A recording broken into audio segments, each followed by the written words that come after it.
Hello साथीहरु, तपाईहरुलाई म चाहिँ आज यो अंगुरको प्रुनिङ गर्ने बेला भएको भिडियो देखाइरहेको छु। हामीसँग यो प्रोटेक्टेड ग्रीन हाउसमा भएको अंगुरको बिरुवाहरु हो। यो यसलाई चाहिँ हामीले सायोन पनि भन्ने गर्छौं। हामीसँग सायोन प्लस रुट स्टकहरु छ। यो टोटली राइडरहरु हो। यो इजरायलको अत्याधुनिक नर्सरी फार्म भित्रको अंगुरको बिरुवाहरु हो। यसलाई चाहिँ यसरी पटमा राखिएको छ, तपाईले देख्न सक्नुहुन्छ। माथि लाइटको सिस्टम पनि छ, फ्यानहरु छ हैन। धेरै कुराहरु तपाईले देख्न सक्नुहुन्छ। प्लास्टिक लगाइएको छ माथिबाट, अनि त्यसपछि जालीहरु पनि छ। अब यस्तो खालको ग्रीन हाउसमा चाहिँ हामीले सायोनहरु राखेर बिरुवाहरु लगाएको छ। अब यसको पात चाहिँ पहेँलो भइरहेको छ हैन। अब यो फेब्रुअरीको दोस्रो हप्तादेखि चाहिँ यसको यो जम्मै हाँगाहरु काटेर प्रुनिङ बनाइराखेको हुन्छ। तपाईहरुलाई म देखाउँछु है। त्यस्तो हाँगाहरु चाहिँ कसरी काटेको हुँदो रहेछ म तपाईहरुलाई देखाउँछु। यो एउटा बिरुवा ग्राफ्टिङको लागि युज हुने बिरुवाहरुको लागि हामीले चाहिँ यसरी रोपिएको छ यहाँ। अब कतिपय साथीहरुलाई लाग्न सक्छ यो भुइँमा नरोपेर पटमा किन रोपेको हो भन्ने पनि लाग्न सक्छ हैन।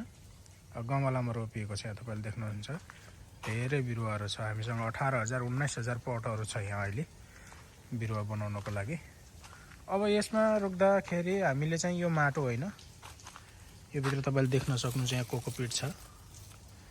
यो कोकोपिटमा रोपिएको छ। अब कोकोपिटमा किन रोपिन्छ त भन्दा कोकोपिट ट्रिटमेन्ट गरेको माटो हो, जसमा ब्याक्टेरियाहरु हुँदैन, भाइरसहरु हुँदैन हैन। विभिन्न खालको माटोमा हुने परजीवीहरु हुँदैन बिरुवालाई हानि गर्ने। त्यो हुनाले बिरुवालाई चाहिँ रोग नलाग्ने भएकाले यसरी कोकोपिट प्रयोग गरिएको छ। किनकि कोकोपिटलाई ट्रिटमेन्ट गरिएको हुन्छ हैन। त्यसरी कोकोपिटमा रोपिएको छ। र अर्को कुरा, यसरी पटमा लगाउँदा ड्रिपरहरु लगाएको छ। यसरी तपाईले देख्न सक्नुहुन्छ यो ड्रिपरहरु लगाएको छ। अब कहिलेकाहीँ कस्तो भइदिन्छ भने यो ड्रिपरहरुबाट पानी दिन्छौं बिरुवालाई। अब कुन समयमा बिरुवालाई कति पानी चाहियो त भन्दा हामीले मापन गरेर चाहिएको बेला ड्रिपरबाट पानी दिन सक्छौं र नचाहिएको बेला चाहिँ दिन सक्दैनौं। त्यसरी यसरी पटमा रोपिएको छ साथीहरु। यो चाहिँ अंगुरको बिरुवा हो। अब इजरायलमा यसरी अंगुरको बिरुवाहरु तयार गर्ने गरिन्छ। यो प्रुनिङ गर्ने बेला भएको छ। अब यो सुकिरहेको छ, पात झर्दै छ। अब यसलाई चाहिँ फेब्रुअरीको पहिलो हप्ता अथवा दोस्रो हप्ताबाट चाहिँ हामीले चाहिँ यसलाई काटेर फेरि नयाँ पालुवा पलाइसकेपछि बल्ल फेरि हाम्रो सिजन सुरु हुन्छ साथीहरु। यस्तै छ इजरायलको आधुनिक कृषि। तपाईहरुलाई चाहिँ यस्तै भिडियोहरु फेरि मैले ल्याउने छु है त।